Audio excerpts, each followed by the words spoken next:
Hello friends, welcome you all. My self RC sir.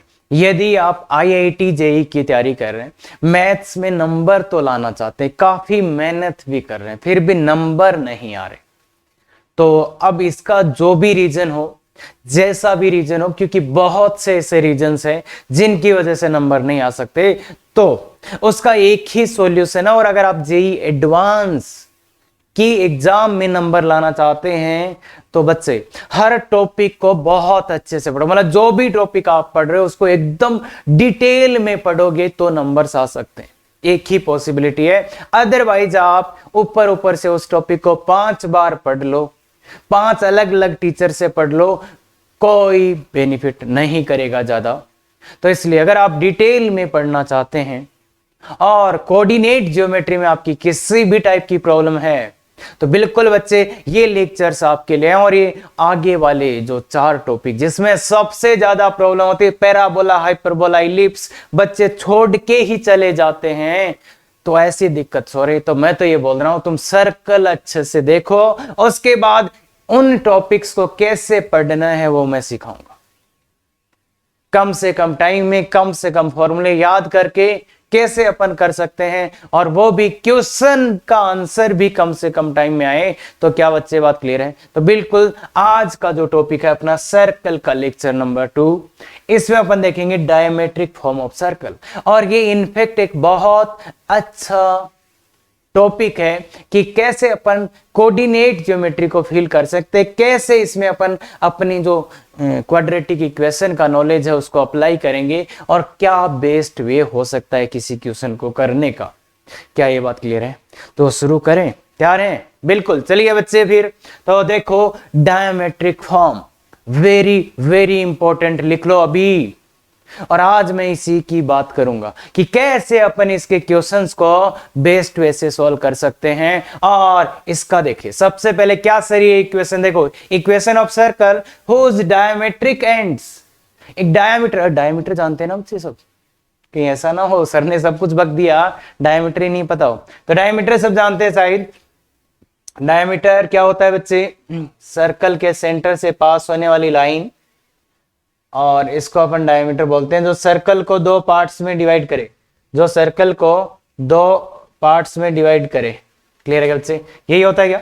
तो ये diameter होता है बच्चे। तो डायमेट्रिक फॉर्म मतलब इसके एंड्स आपको देगा। ये एक एंड है इधर, इसको बोल देते हैं ये x1 y1, और ये दूसरा एंड आपको गिवन है x2 y2। क्लियर है क्या बच्चे? तो इस सर्कल का जो इक्वेशन आएगा वो ऐसा आएगा।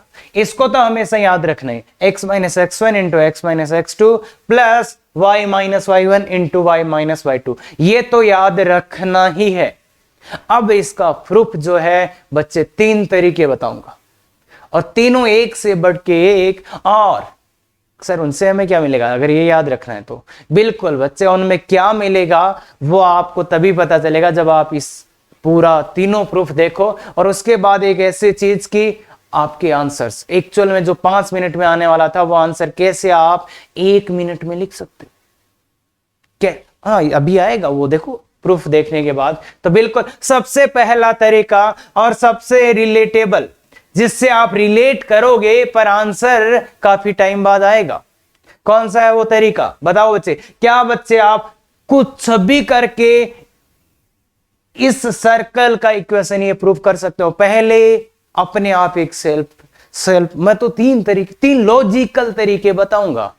आप ऐसा करो, 5 मिनट नहीं 10 मिनट लो, कोई भी एक ऐसा तरीका जिससे आप इस सर्कल के इक्वेशन को इस फॉर्मेट में ला पाओ।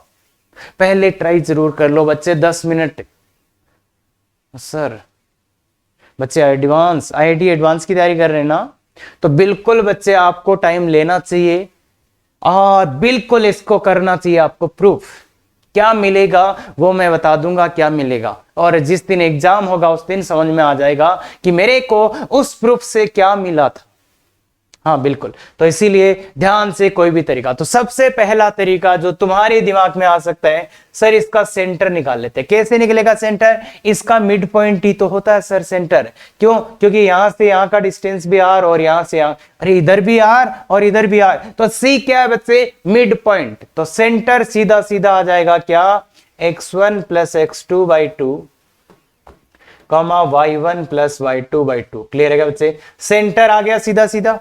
अब रेडियस देखो, जो कल अपन ने पढ़ा था कि अगर सेंटर और रेडियस है अपने पास तो सर्कल का इक्वेशन आ जाएगा। तो इसीलिए सबसे पहला मेथड कि सेंटर सीधा ही आ रहा है मिड पॉइंट, और रेडियस आर, आर का वैल्यू क्या है? ए सी लिख दो, या तो ए और सी लिख दो, ए से सी का डिस्टेंस। अगर थोड़ा सा अच्छा सोच सकते हो तो ए बी बाई 2 लिख दो, क्योंकि वो करना शायद सिंपल है, ए बी का बाई 2।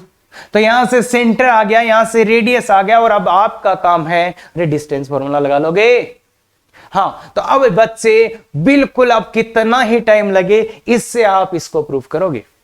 अब मैं चलता हूं दूसरे मेथड पे, दूसरे मेथड पे चलते हैं बिल्कुल। और देखिए बच्चे, वो बेस्ट मेथड होने वाला है। तो कैसे अपन और प्रूफ कर सकते हैं? तो देखिए बच्चे, अगर ए पॉइंट मेरा यहां था और बी पॉइंट यहां था और ऐसा मेरा कोई सर्कल बन रहा था, ठीक है, तो इसका मैं प्रूफ और कैसे कर सकता हूं? तो देखो बच्चे, एक प्रॉपर्टी होती है, सर्कल भी किसी ना किसी पॉइंट का तो लोकस ही होता है। तो मैं मान लेता हूं ये सर्कल पॉइंट पी का लोकस है, पी का लोकस है, ये मैंने लेट कर लिया। अब कैसे क्या कंडीशन लगाएं? तो देखिए बच्चे, आपको पता होगा कि सेमी सर्कल में जो एंगल बनता है वो 90 डिग्री होता है क्या? सेमी सर्कल में जो एंगल बनता है वो कितना होता है बच्चे? 90 डिग्री। तो देखो बच्चे, सर्कल जो होता है किसी पॉइंट का लोकस होता है, ये बात तो क्लियर है। अब अपन ने क्या किया, ये पॉइंट मान लिया और कंडीशन भी आ गई कि यहां पे 90 डिग्री है। इस कंडीशन का यूज कैसे करें, इस 90 डिग्री का यूज कैसे करें, वो आज सीखेंगे अपन। हाँ, और वैसे आप जानते भी हो, बिल्कुल बताया जा चुका है बच्चे पहले, पर अगर नहीं पता तो देखो कैसे अपन इसका, भाई सर्कल इस पॉइंट का लोकस है और यहां पे कंडीशन क्या बन रही कि 90 डिग्री। तो इसका पहला जो तरीका होता है वो अपन ऐसे कर सकते हैं, एम, इसका एम, ये दोनों लाइनें परपेंडिकुलर हो गई ना बच्चे, अरे M A P into M B P कितना आएगा? -1। इस वाली लाइन और इस वाली की लाइन के स्लोप का प्रोडक्ट -1 आएगा। क्या ये बात क्लियर है? क्या अपन इस वाली लाइन का स्लोप लिख सकते हैं? क्या बच्चे आप ये लिख सकते हो, अरे y2 minus y1 upon x2 minus x1, क्या इसका स्लोप लिख सकते हैं? बिल्कुल सर, क्या यही आ रहा है बच्चे? क्या आपका स्लोप यही आ रहा है? बिल्कुल। हाँ, तो बस क्रॉस मल्टीप्लाई कर दो, just k minus y1 k minus y2 equal to minus h minus x1 h minus x2। अब क्या करते हैं बच्चे, इसको थोड़ा इधर ले आते हैं, अच्छा लगे, और इधर ले आके x की जगह x, h की जगह x रख देते हैं, x माइनस x1 और x माइनस x2। भाई लॉकस में ये तो रखना ही पड़ेगा ना, प्लस ये, तो k की जगह क्या रखते हैं? y, तो y माइनस y1 और y minus y2 equal to 0। क्या बच्चे समझ में आया? तो देखो कितना शांति से आंसर आ रहा है, कितनी शांति से आंसर आ रहा है। क्या बात क्लियर है बच्चे? तो अगर अगर अगर अगर यहां 90 डिग्री है तो इसका यूज कैसे कर सकते हैं? इसका स्लोप इनटू इसका स्लोप कितना बच्चे? -1। सर और भी तो यूज कर सकते हैं, बिल्कुल कर सकते हैं बच्चे। कैसे? इसी चीज को मैं कैसे लिख सकता हूं बच्चे? इसी 90 डिग्री का यूज कैसे कर सकते हैं बच्चे? अरे याद आया? हाँ हाँ, बताओ बताओ बताओ कैसे? समझ गए ना कि सर अगर 90 डिग्री है तो सर हम ऐसा भी तो कर सकते हैं, A B square equal to A B square मतलब Pythagoras theorem, A P square plus B P square. बिल्कुल बच्चे, ए बी स्क्वायर क्या होगा? ए से बी के बीच का डिस्टेंस, तो x minus x1 minus x2 plus y1 minus y2 का whole square equal to A P square क्या होगा? ए से p का डिस्टेंस, तो h minus x1 square plus k minus y1 square plus bp square, h minus x2 square plus k minus y two square. क्या ये बात clear है? क्या बच्चे आप इसको सॉल्व करके ये ला सकते हैं? इसको सॉल्व करके ये लाना है कैसे? h की जगह x, k की जगह y पुट करना है, सॉल्व करना और लाना है। अगर आप एडवांस की तैयारी करना चाह रहे हैं तो ये आप पूरा करेंगे अपनी कॉपी में, और ये भी पूरा करेंगे। और अगर आप सोच रहे हैं सर मेरे पास तो है ना सर, फॉर्मूला लगाऊंगा मैं, तो फिर आपको मैं बता दूं जेईई मेंस की तैयारी कर रहे हैं आप, एग्जैक्टली और हो सकता है वहां पे भी कुछ पंगे हो जाएं। और अब जो मैं बता रहा था ना कैसे आप क्वेश्चंस को हैंडल करेंगे वो सुनिए, तो ये तो आप ले आएंगे सही, कोई दिक्कत नहीं है। और इसमें जो है ना कि कैसे आप जो ये इक्वेशन गंदा सा आएगा उसको इसमें कन्वर्ट करेंगे, वो स्किल आप सीखने वाले हैं यहाँ पे। और ऐसा ही इसमें कि इसमें भी जो गंदा सा आएगा उसको इस फॉर्मेट में कैसे लिखोगे, वो चीज आपका लर्निंग होगा। अब जो है बहुत गजब की चीज या कंसेप्ट है वो ये है बच्चे, क्या देगा वो आपको? पॉइंट ए देगा और पॉइंट बी देगा, और बोलेगा कि एक पॉइंट पी पे ये 90 डिग्री एंगल बना रहे हैं, एक पॉइंट पी पे ये 90 डिग्री एंगल बना रहे हैं, और इस पी का लोकस आपको चाहिए, इसका लोकस आपको पूछेगा, इसका लोकस चाहिए। क्या ए पॉइंट देगा, बी पॉइंट देगा, और एक ये दोनों पॉइंट या line segment A B, line segment जो ए बी है वो बच्चे यहां पॉइंट पी पे 90 डिग्री का एंगल बना रहा है, तो आप शायद इधर ये वाला कुछ ना कुछ ऐसा यूज करेंगे। पर क्या आप मुझे जल्दी से इसका आंसर बता सकते हैं? तो वो देखिए बच्चे इधर, अगर ए और बी पॉइंट पी पे 90 डिग्री एंगल बना रहे हैं तो पॉइंट पी का लोकस क्या है? पॉइंट पी का लोकस क्या है? ए बी डायमीटर वाला सर्कल ही है क्या? हाँ देखो ध्यान से देखो, ए और बी अगर पी पे 90 डिग्री एंगल बना रहे हैं, पी का जो लोकस आया है वो क्या है? ए बी डायमीटर वाला सर्कल। तो locus of P equal to A B diameter circle, A B dia circle. और ये बच्चे आप एक सेकंड में आंसर लिख पाएंगे कैसे? ए बी डाया का सर्कल लिखना है तो सीधा सीधा फॉर्मूला याद है, x minus x1 x minus x2 plus y minus y1 y minus y2 बराबर 0। तो आप अपना बहुत सा टाइम सेव कर लेंगे बच्चे, अपना बहुत सा टाइम सेव कर लेंगे। अगर ऐसा आ जाए कि दो पॉइंट है और वो एक तीसरे पॉइंट पे 90 डिग्री एंगल बना रहे हैं, 90 डिग्री एंगल बना रहे हैं, और उसी पॉइंट का लोकस चाहिए, तो बच्चे वो ए बी डायमीटर का सर्कल होगा। बहुत गजब चीज है। अगर देखो, अगर आपने इस क्वेश्चन को ऐसे इंटरप्रेट किया तो आप शायद 1 मिनट में आंसर ले आएंगे। अगर आपने गलती से और कुछ भी लगाया तो मोस्ट लाइकली आप 4 से 5 मिनट तो लगा ही देंगे। और हाँ, कुछ बच्चे जो इस तरीके से जाएंगे वो हो सकता है थोड़ा सा कम टाइम लगाएं, पर फिर भी वो टाइम इससे तो ज्यादा लगाएंगे ही। तो इसलिए ऐसे तरीके होते हैं जिनका अपने को फीलिंग आना बहुत जरूरी है, फील होना बहुत जरूरी है, तभी वो तरीके आपको लगा पाओगे आप एग्जाम में। इसका फील आया कि ये मैं क्यों लिख दिया, क्योंकि देखो ये यहां से मैंने देखा, अच्छा ऐसा, तो ये बहुत गजब की चीज है। और स्ट्रेट लाइन में ऐसे क्वेश्चन भी किए थे, अब उन क्वेश्चन को आप 1 सेकंड में जाके कर सकते हो। अरे लोकस वाले क्वेश्चन किए थे ना कुछ, हाँ बिल्कुल वही बात कर रहा हूं बच्चे, कर सकते हैं। तो देखो बच्चे, याद अपने को रखना है और ये तरीके पूरे करने हैं। अब बात करते हैं अपन क्वेश्चन, बिल्कुल बच्चे इसका लेवल देखो क्वेश्चन का। किड्स समझते हो, किड्स मतलब 8, 9, 10th के बच्चे, उनके लिए एवरेज क्वेश्चन है क्योंकि ये सीधा फॉर्मूला बेस्ड है। तो जल्दी से आंसर लिख लो अपना, equation of circle, coordinates of and points with diameter. ये तो x minus x1 x minus x2 plus y minus y1 y minus y2। अब x1 y1 किसको माने, ये तो लोचा नहीं है ना। अरे इसको बोल दो, कोई फर्क नहीं पड़ेगा।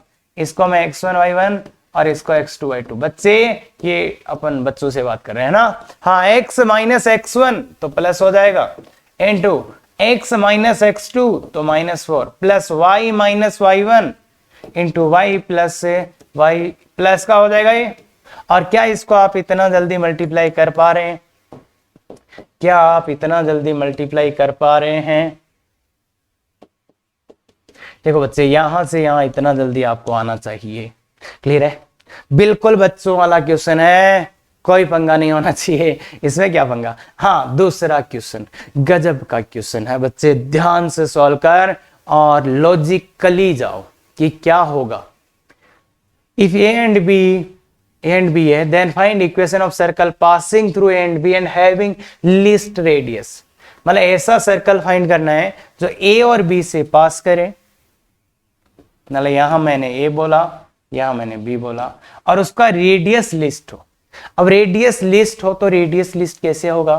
तो मैं देखो दो सर्कल लेता हूं बच्चे, पहले आप खुद से सोचो बच्चे, अपना आंसर लिखो और लॉजिक दो कि यही आंसर क्यों आया, क्या कुछ पॉसिबल है और भी आंसर्स? बिल्कुल बच्चे लॉजिकल बात करो खुद से, क्या यही आंसर आना चाहिए या और कुछ भी आ सकता है? कुछ बच्चों को ये आंसर क्वेश्चन देखते ही आ जाएगा, कुछ को थोड़ी देर में आएगा, कुछ को बहुत देर बाद भी थोड़ा सा परेशानी होगा, बाकी समझ जाओगे।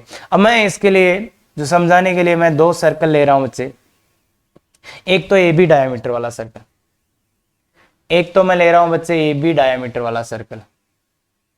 क्या बकवास हो रही है भाई? एक तो ए बी डायमीटर वाला सर्कल, ये सर्कल है जिसका डायमीटर क्या है? ए बी डाया है इसका, ए बी डाया है। डाया मतलब रेडियस कितना हो गया इसका? इस सर्कल का रेडियस क्या हो गया? मतलब कि ए बी डाया है तो रेडियस 2r हो जाएगा। मतलब ए बी जो डायामीटर है, ए बी डायामीटर है इस सर्कल का, तो बराबर 2r, तो r का वैल्यू कितना हो जाएगा? r का वैल्यू ए बी बाई 2 हो गया क्या? r का वैल्यू इस सर्कल के लिए r का वैल्यू ए बी बाई 2। अब और एक सर्कल लेता हूं मैं, अदर देन दिस एक सर्कल लेता हूं, अदर देन दिस सर्कल लेता हूं। इसका ए बी क्या है बच्चे? ए बी क्या है? ए बी है इसका कोड, ए बी कोड है। यहां तक क्लियर है भाई? देखो, इस ए बी के रेस्पेक्ट में मैं दो टाइप के सर्कल बना सकता हूं। इधर ये ए बी उस सर्कल का डाया होगा, अगर वो सर्कल इन दोनों पॉइंट ए और बी से पास हो रहा है तो उस सर्कल के लिए ये ए बी या तो उसका डायमीटर होगा और उसका क्या होगा बच्चे? कोड होगा। क्या ये बात क्लियर है? इधर ये डायमीटर होगा और ये क्या होगा? कोड होगा। क्लियर है? यहां तक डायमीटर कोड क्लियर है? तो अब देखो, अगर इस सर्कल का इस वाले सर्कल का कोड ए बी है तो इसका जो डाया जो भी आएगा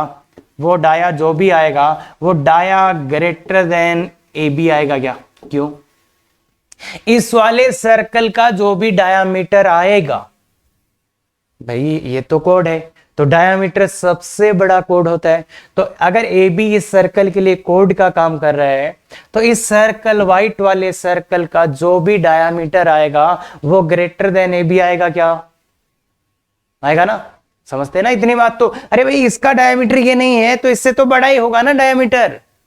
डायमीटर इज द ग्रेटेस्ट कोड, डायमीटर इज द ग्रेटेस्ट कोड। तो डायमीटर मतलब 2r, इस वाले सर्कल के लिए 2r greater than A B और r greater than A B by 2। इसका क्या मीनिंग हो रहा है? अगर ये वाली लाइन कोड है, अगर किसी सर्कल की लाइन ये कोड है तो उसका रेडियस ए बी बाई 2 से ज्यादा आएगा, और अगर किसी सर्कल के लिए ये डायामीटर है तो उसका रेडियस कितना आएगा? तो ये जो लाइन ए बी हो वो इन दो पॉइंट से पास होने वाले सर्कल के लिए इधर डायामीटर होगा और वो कोड होगा। तो डायामीटर होगा तो उस सर्कल का रेडियस तो ये होगा। अगर ये कोड हुई तो उस सर्कल की जो भी रेडियस आएगी वो ए बी बाई 2 से बड़ा होगा। क्लियर है बच्चे? तो अब मुझे क्या आप ये बता सकते हो कि इन दो पॉइंट से पास होने वाले सर्कल्स की बात करूं तो सबसे मिनिमम रेडियस कैसा? भाई आर का मिनिमम वैल्यू ये आ गएगा, क्योंकि यहां से तो जो आर का वैल्यू आ रहा है वो ग्रेटर देन ए बी आ रहा है, तो इसलिए मिनिमम वैल्यू क्या हो गया? ये वाला। तो लिस्ट रेडियस वाला कौन सा होगा? Circle, circle on A B dia. यही सर्कल होगा क्या बच्चे? वो यही सर्कल होगा क्या जो सबसे कम रेडियस वाला होगा। तो इस सर्कल का इक्वेशन काफी आराम से लिख सकते हैं, x minus x one x minus x two. अरे भाई समझ में आ गया ना ए बी डाया वाला ही सर्कल क्यों होगा? हाँ हाँ, आप अपने तरीके से भी सोचिए बच्चे, बिल्कुल। देखो बच्चे ये बहुत सिंपल क्वेश्चन है।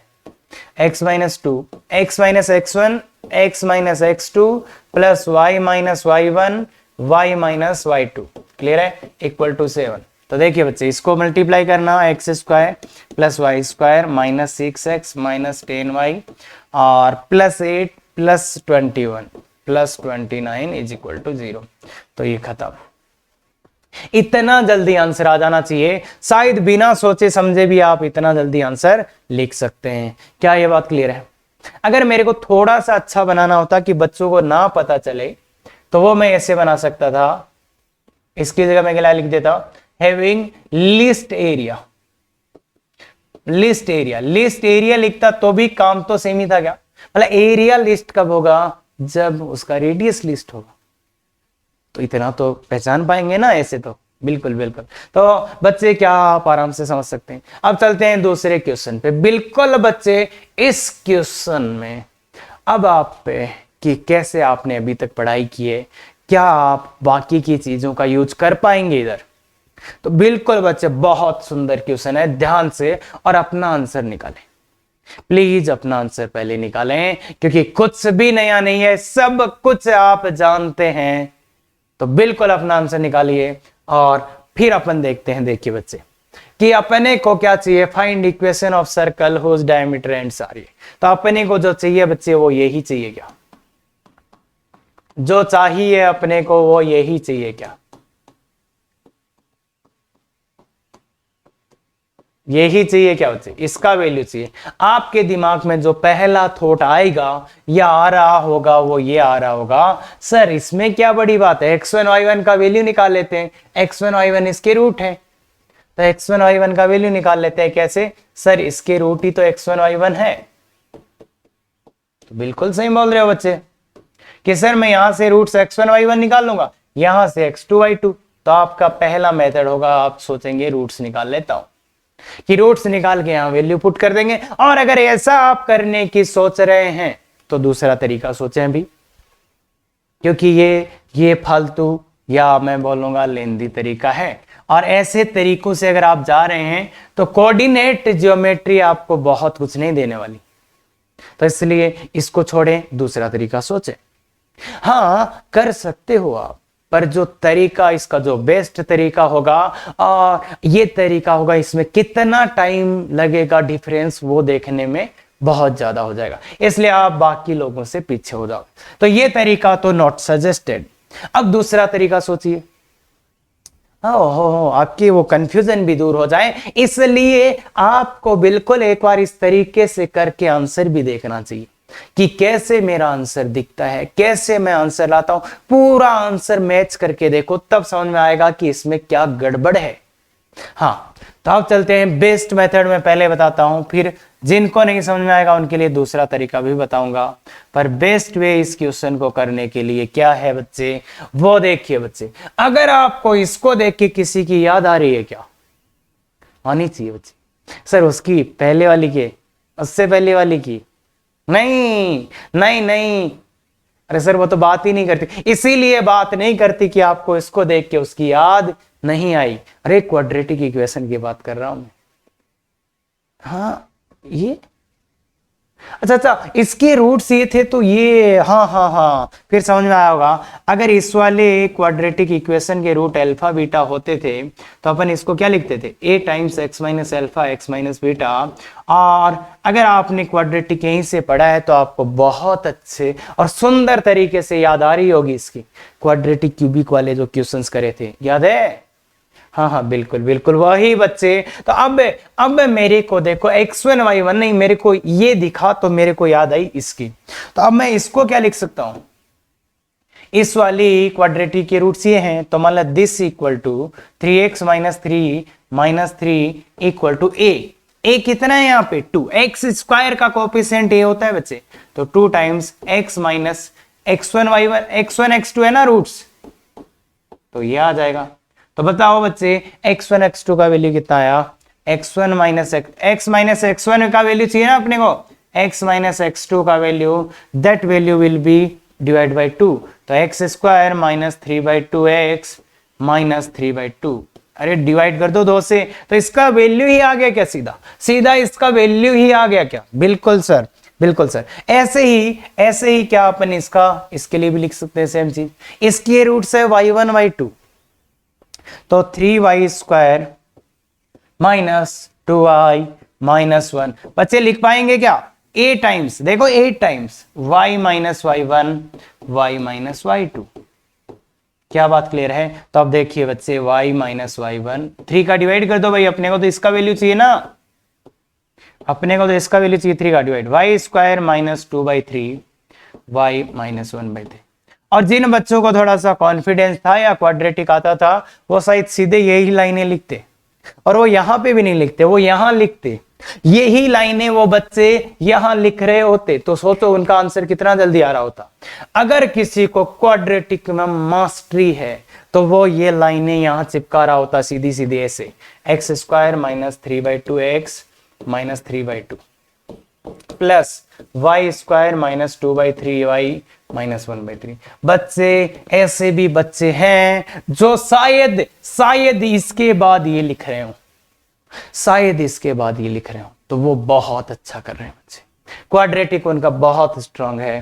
तो अब अगर इसको सिंप्लीफाई करके लिखना है तो क्या करें, अब कुछ बच्चे अभी एलसीएम लेने लग जाएंगे, बच्चे पढ़ा है ना, अगर बच्चे इसका मेरे को सिंप्लीफाई करना है तो मैं सीधा एलसीएम से मल्टीप्लाई कर दूंगा, 6 से मल्टीप्लाई कर दूंगा, एलसीएम 6 आने वाला था, तुम लोगे फिर मल्टीप्लाई करोगे, मैं सीधा ही बता रहा हूं, सीधा एलसीएम से मल्टीप्लाई कर दो, क्या आएगा 6x², इसको क्या हो जाएगा 6y², यहाँ क्या हो जाएगा 9x, यहाँ क्या हो जाएगा, यहाँ क्या हो जाएगा 4y, यहाँ क्या हो जाएगा माइनस का 9, यहाँ पे माइनस का 2, तो माइनस का 11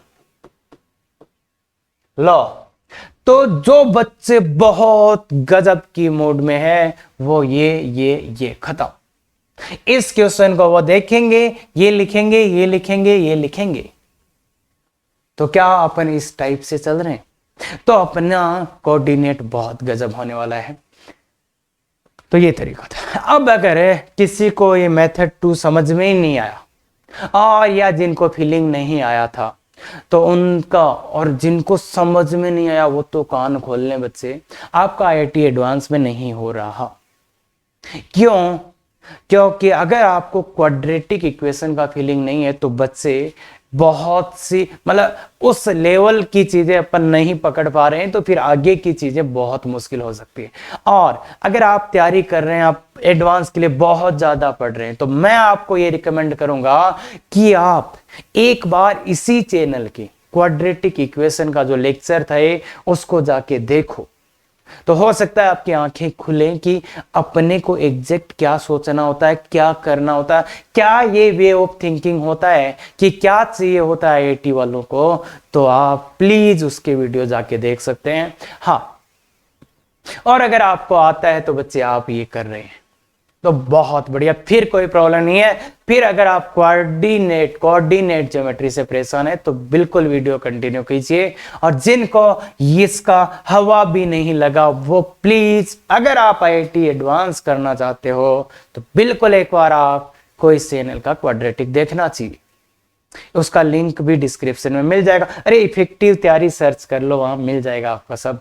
क्लियर है? हाँ, अब कुछ बच्चे जो थोड़ा सा कि सर थोड़ा सा और क्या हो सकता है सर, तो वो भी मैं बता देता हूं, अगर आप थोड़ा और ज्यादा टाइम लगाना चाहते हो तो ये तो बिल्कुल बेकार था, ये बेस्ट है। अब एक मीडियम भी बता देते हैं, मेथड 3। उससे ये हो सकता है कि इसी चीज को आप, मेथड 3 की बातें कर रहे हैं अपन, अब इसी चीज को आप क्या करो, एक्स स्क्वायर माइनस मल्टीप्लाई करके लिख लो, एक्स प्लस x1 थोड़ा अच्छा से लिख लो बच्चे, इसी को मल्टीप्लाई करके लिख लो तो आपको समझ में आएगा, प्लस इसको भी मल्टीप्लाई करके लिख लो, भाई मल्टीप्लाई करना तो आ जाएगा बच्चे,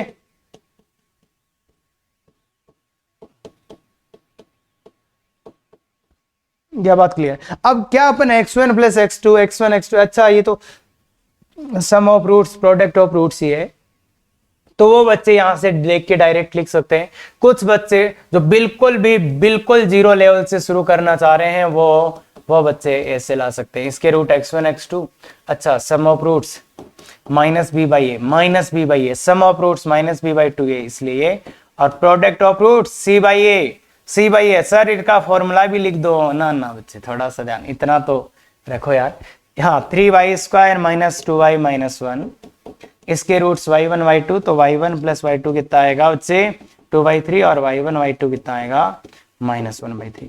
तो आप ये वैल्यूज यहां पुट कर सकते थे, और बच्चे जो थोड़ा अच्छे थे वो शायद इधर से ऐसे भी उतार सकते थे, x1 प्लस x2, तो ये 3/2, इधर से ऐसे देखते देखते x1 x2 minus 3/2 plus y square, इसके सम ऑफ रूट्स तो वो 2/3, और इसके प्रोडक्ट ऑफ रूट्स -1/3, ऐसे भी लिख सकते थे। और इसको 6 से मल्टीप्लाई करोगे तो वही आ जाएगा जो पहले आया था,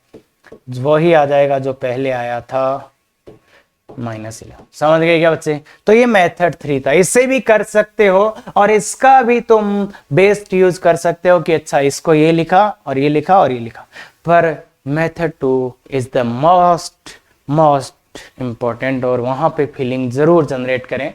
तो क्या बच्चे ये क्वेश्चन समझ पाए कि सर हमने कभी कर लिया था, हम तो वेट कर रहे थे, तो बच्चे ऐसा है, तो बिल्कुल कुछ ना कुछ आपको हिंट्स मिले होंगे। और लॉजिकल तरीके जब तक कि पूरे तरीके आपको नहीं पता होंगे तो कोऑर्डिनेट ज्योमेट्री कहीं पे भी आपको घुमा सकती है। अगर आप सोच रहे हो तो देखो ये तरीका बहुत सिंपल है दिखने में, पर उतना ही खतरनाक है। तो समझ गए, तीनों तरीके समझ गए बच्चे? अच्छा पहले तरीके से किया कि नहीं? पूरा कर लो पहले तरीके से ना, समझ में आ जाएगा क्या बात कर रहे हैं सर। हाँ अब ये है, अब ये क्वेश्चन बड़ा ही अच्छा क्वेश्चन बोलूंगा मैं इसको, काफी अच्छा क्वेश्चन है, और दिख भी रहा है शायद है ना, मेंस का टफ लेवल में आ जाता है ये थोड़ा सा। तो अब इसको आप कैसे करोगे? आपने हाँ अभी तक अरे कुछ नहीं पढ़ा आपने, अभी 11th क्लास के हो, बस आपने स्ट्रेट लाइन पढ़ा और इसमें आया, तो इसको कैसे करोगे? हाँ तो अब क्या बोल रहा है ये देखो कि if this and this intersect at A and B. अब ये है क्या यार, मेरे को नहीं समझ में आ रहा। ये तो मेरे को समझ में आता है, ये तो एक लाइन है, पर ये क्या है? कुछ भी हो ना, क्या फर्क पड़ता है? इसने बोला है कि ये और ये इंटरसेक्ट कर रहे हैं ए और बी पे, ये चाहे कुछ भी और कुछ भी हो, ये एक्स वाई जेड, अरे एक्स हो वाई हो, कोई फर्क नहीं पड़ता, प्रेजेंट वाला हो, कुछ नहीं समझ में क्या कि ये इंटरसेक्ट करेंगे ए और बी पे, तो इंटरसेक्ट करा दो। कैसा भी डायग्राम बना लो, जरूरी नहीं है, बस इतना जरूर दिखा देना ए और बी। भाई एक तो स्ट्रेट लाइन ही बनेगा, और जिन बच्चों को थोड़ा सा पता है वो समझ गए होंगे कि इसका डायग्राम ऐसा ही कुछ बनता है, पर जिनको नहीं पता, नहीं समझने की जरूरत है बच्चे, कैसा भी गंदा डायग्राम बना लो, बस केवल ये दिखा देना पॉइंट ए और बी। क्लियर है? तो क्या बोला सर? अच्छा ये ए और बी पे इंटरसेक्ट करते हैं, find equation of circle with A B diameter, A B diameter वाले। तो सबसे पहला थॉट आता है सर हम क्या करेंगे, हम ए और बी निकाल लेंगे। कैसे निकाल लेंगे? इसको और इसको सोल्व करेंगे सर। तो वो बच्चे ऐसा सोच रहे हैं कि सर हम क्या करेंगे ना, इन दोनों को सोल्व करके ए और बी निकाल लेंगे, इन दोनों को। तो चलो सोल्व कर ही लेते हैं आज इसको। इधर अब ध्यान से पहले क्या कर लो, पहले पूरा कर लो, सो दैट आपके जो भी कन्फ्यूजन है ना वो खत्म हो जाए। अरे पहले पूरा कर लो बच्चे। हाँ ए और बी निकालने की कोशिश में चलते हैं, तो इसका वैल्यू इधर डाल देते हैं, तो ये x-2 का होल स्क्वायर, तो ये क्या आ जाएगा x² - 4x + 4, तो x² - 8x + 4 है ना, ये आया बच्चे। अब यहां से x के दो वैल्यूज आएंगे, गंदे, तो यहां से x के दो वैल्यूज आएंगे। x में अपन ने क्वाड्रेटिक बनाई तो x के दो वैल्यूज आएंगे, वो वैल्यूज कौन से होंगे भाई? एक इस पॉइंट का x कोऑर्डिनेट, एक इस, अरे भाई x के दो वैल्यूज आ रहे हैं, तो x के दो वैल्यूज क्या है? वो एक इस पॉइंट का x कोऑर्डिनेट, एक इसका, मतलब x के दो वैल्यूज मान लेता हूं मैं, और किसी को निकालना है तो निकाल भी सकता है वो। इससे x के दो वैल्यूज, गंदे दो वैल्यूज आप निकाल भी सकते हो, पर मैंने मान ही लिया अब जो बच्चे निकालने वाले सोच रहे हैं वो सोचो यहां से x के दो a बिंदु और b बिंदु अगर आप निकालने की सोच रहे हैं तो आपको यहां से दो गंदे गंदे मान मिलेंगे, उनको निकालना पड़ेगा। तो वो इस बिंदु और इस बिंदु के x निर्देशांक आ जाएंगे। क्लियर है? अब अगर मैं y निर्देशांक भी तो लाने पड़ेंगे, मैं फिलहाल नहीं निकाल रहा हूं, अगर आप चाहते हैं तो आप निकाल के रख सकते हैं। हाँ, अब मैं y में भी तो x के वैल्यूज आ गए, दोनों के x निर्देशांक, x कोऑर्डिनेट दोनों के आ चुके हैं, y कोऑर्डिनेट लाने की कोशिश कर रहे हैं। कैसे करें? तो इस बार क्या करते हैं, इस बार ये कर लेते हैं y square equal to 4, x का वैल्यू पुट कर दो। x का वैल्यू कितना? y प्लस 2, तो ये आ जाएगा y square minus 4y minus 8 equal to 0। Clear है? अब यहां से भी y के दो वैल्यू आएंगे, वो y के दो वैल्यू कौन होंगे? इसका और इसका y कोऑर्डिनेट, इसका और इसका y कोऑर्डिनेट। क्या बात क्लियर है बच्चे? ये है y1 और ये y2। तो अब आप कर सकते हैं, यहां से x1 x2 का वैल्यू मिलेगा और यहां से y1 y2 का, फिर दोनों पॉइंट आएंगे, फिर ए बी डाया वाला सर्कल आप लिख ही देंगे, ए बी डाया वाला सर्कल। तो ये थॉट प्रोसेस पहला है कि सब कुछ ही निकाल लो। पर मेथड 2 या जो बेस्ट मेथड होगा वो क्या होगा बच्चे? ए बी डाया वाला चाहिए ना, ए बी डाया। तो आपको क्या चाहिए? x minus x1 x minus x2 plus y minus y1 y minus y2। इसी का तो वैल्यू चाहिए आपको, इसी का तो वैल्यू चाहिए बच्चे, यही तो चाहिए। क्या क्या क्या इसको देख के किसी की याद आई? हाँ सर, x की। हाँ बिल्कुल सही बोल रहे हो। तो इसको देख के याद आनी चाहिए, देखो क्वाड्रेटिक इक्वेशन की, क्योंकि इसके रूट्स x1, तो इस पूरे का ही वैल्यू निकालने क्या? बिल्कुल सर, बिल्कुल सर, वही कंसेप्ट कि इसका वैल्यू किसके बराबर? ये वाला इसके रूट्स x1 x2 है, तो ये वाला किसके इक्वल होगा? 1 टाइम लीडिंग कोएफिशिएंट यहाँ 1 है, x minus x1 into x minus x2। क्या ये बात क्लियर हुई बच्चे? इसका वैल्यू सीधा ही आ गया क्या? बिल्कुल सर, कितना?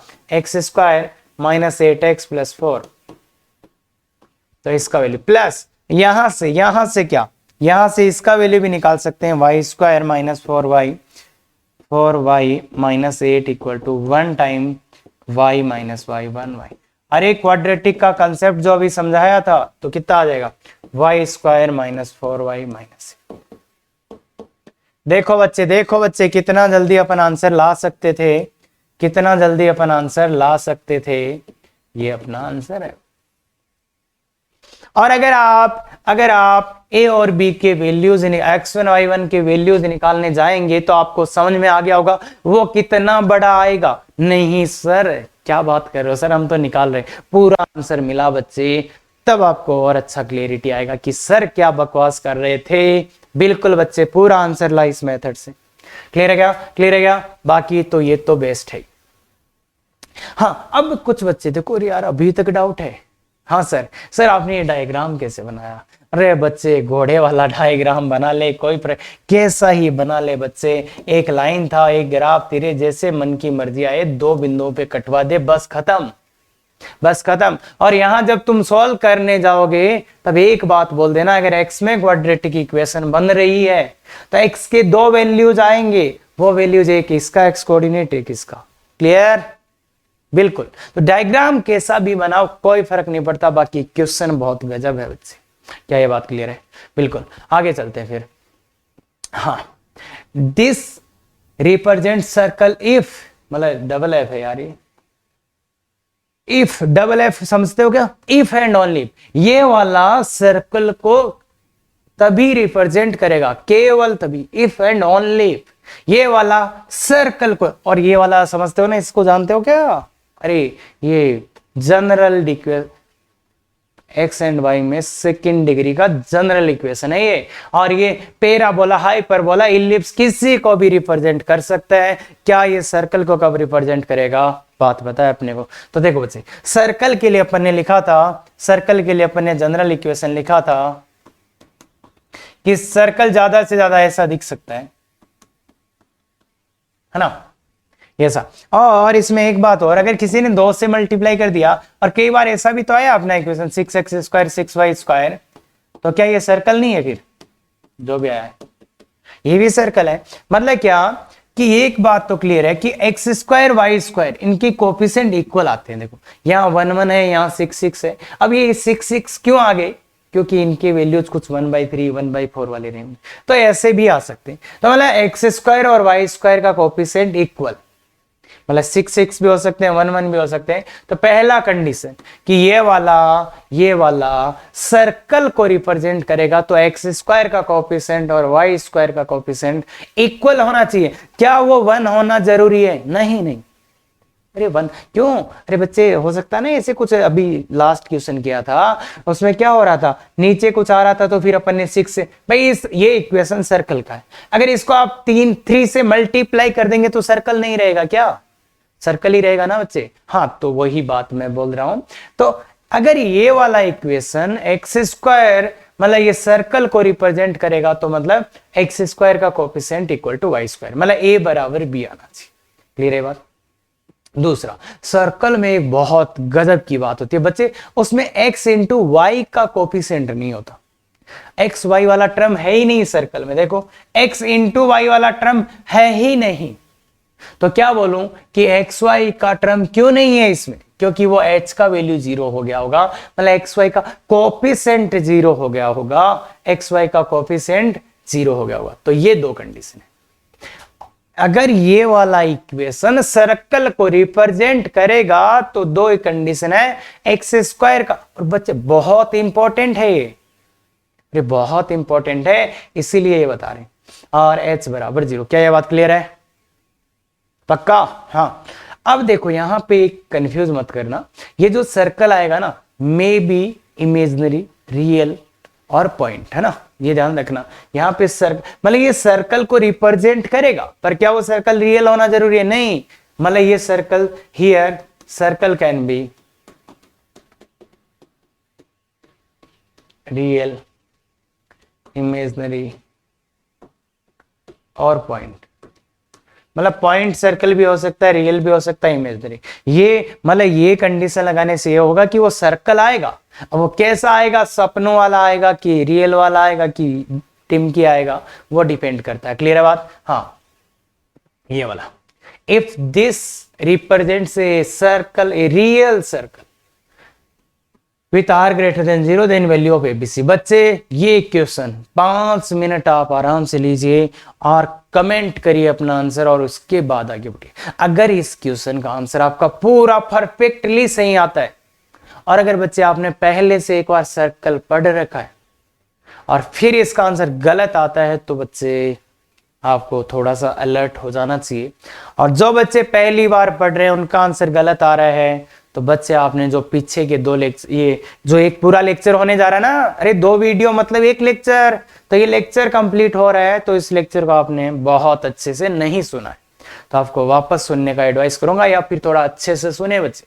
तो इस क्वेश्चन का आंसर आप निकालिएगा बच्चे, बिल्कुल अच्छे से निकालिएगा। हाँ, अब अपन निकालते हैं। तो क्या बच्चे, ये सर्कल रिप्रेजेंट कर रहा है सर्कल को, तो क्या a बराबर b होना चाहिए भाई। एक्स स्क्वायर का कोफिशिएंट बराबर y square, x square coefficient equal to y square coefficient. Clear? तो बताओ बच्चे, एक्स स्क्वायर कोफिशिएंट a और तो a का वैल्यू 2। दूसरा condition, x y coefficient equal to 0।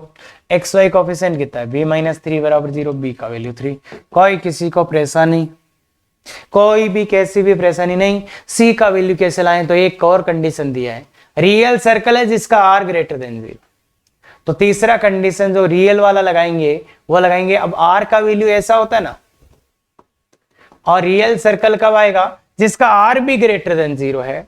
तो मतलब क्या कंडीशन क्या होगा? g square plus s square minus c। यही कंडीशन लगाओगे ना बच्चे। देखो real circle with r greater than 0 है, तो अब बताओ मुझे, अब मुझे ये बताओ तुम, जी स्क्वायर एफ स्क्वायर निकालने इस सर्कल के, तो सर्कल को अच्छे से लिखो तो सही। a का वैल्यू आ चुका है 2x स्क्वायर, b का वैल्यू आ चुका है, रखते ही ये 0 हो जाएगा, plus 2y square minus 4x minus 12y। तो बताओ बच्चे, g और f की वैल्यू यहां से क्या आएंगे? ना ना ना, पहले 2 से डिवाइड कर लो, पहले 2 से डिवाइड कर लो बच्चे। क्या ये बात आपके दिमाग में है कि 2 से डिवाइड करना? अब बताओ बच्चे, अब बताओ जी, जी का वैल्यू x के कोफिशिएंट का हाफ -1, f का वैल्यू y के कोफिशिएंट का हाफ, और यहाँ c की जगह c/2 है बच्चे, ध्यान से देख लेना, यहाँ c की जगह c/2 है, तो इसलिए ये वैल्यूज यहाँ पुट कर दो, बस आंसर आ जाएगा। तो 1 + 9 - c/2, 10 > c/2, तो 2 इधर ले जाओ, 20 > c, तो इसको थोड़ा अच्छा लिखोगे तो c < 20 है ना? अरे इसको अच्छा लिखना आता है ना यार, ये तो आता है बिल्कुल, तो इसको अपन लिख सकते हैं c बिलोंग्स टू -∞ से 20। क्या बच्चे ये आंसर सही आया? तो कमेंट करके ये वाला बात बताएं कि सर लास्ट वाला क्वेश्चन हमारा सही आया था। जो भी बच्चे ने इस पूरे वीडियो को देखा है प्लीज कमेंट करके जरूर बताएं कि इस वाले क्वेश्चन का आंसर सही आया था कि गलत। अरे सही आया है वो बच्चे कमेंट कर दो ध्यान से कि हाँ सर हमारा सही आया था। तो क्या ये बात समझ में आती है? तो छोटी छोटी मिस्टेक नहीं करना है। और देखो बच्चे, अगर मैं केवल रियल सर्कल बोलता तो क्या आंसर होता? अगर ये r > 0 नहीं देता रियल सर्कल, अब कुछ लोग टिम्की को रियल सर्कल बोलेंगे, कुछ नहीं बोलेंगे, तो इसलिए छोटा सा वहां कंफ्यूजन है कि पॉइंट सर्कल को रियल लेना है कि नहीं लेना है। तो आप भी अपनी कमेंट करके बता सकते हैं कि रियल लेना चाहिए कि नहीं लेना चाहिए। बाकी ऐसा कंफ्यूजन जो एडवांस नहीं करेगा, वो क्लियरली देगा। और अगर आपको रियल ही दिया है तो मेरा जो ओपिनियन है वो है कि आप पॉइंट सर्कल को भी रियल मानेंगे, क्योंकि एग्जिस्ट तो कर रहा है, रेडियस 0 है, तो इसलिए रियल सर्कल ही देता तो फिर अपने यहां इक्वल टू भी लगा सकते थे, पर इसने तो क्लियर क्वेश्चन दिया है, इसमें कोई टेंशन नहीं है। क्या ये बात क्लियर है? और छोटा सा ये पॉइंट है, एक ध्यान रखना। हाँ, अब एक लेक्चर कंप्लीट हो गया है 2 वीडियो में, तो अब डीपीपी आपको दी जा रही है, अच्छे से सॉल्व करेंगे बच्चे। अगर कोई दिक्कत आती है आंसर की को रेफर की, फिर भी दिक्कत आती है तो लाइव क्लास ज्वाइन कर सकते हैं इस गूगल कोड का यूज करके। किस दिन? मंडे को 8:15 बजे, और अपने पूरे डाउट्स आप पूछ सकते हैं। और अगर देखो आपके साथ में कोचिंग वाले बच्चे हैं, आपके फ्रेंड्स हैं, अगर उनको भी ऐसा ही दिक्कत आ रहा है कि मैथ्स में नंबर तो नहीं आ रहे, तो बच्चे आप उनको बता सकते हो कि इफेक्टिव तैयारी एक ऐसा चैनल है जहां पे डिटेल में करवाए जा रहे हैं। और अगर आप चाहते हो कि ज़्यादा वीडियोज आएँ और जैसे आप चाहो वैसे चीज़ें आएँ, तो देखो बच्चे वो केवल तभी पॉसिबल है जब आप शेयर, सब्सक्राइब, लाइक करेंगे, अपने फ्रेंड्स को बताएंगे, तो बिल्कुल ये सब चीज़ें होंगी बच्चे। तो thank you very much. Effective तैयारी करो।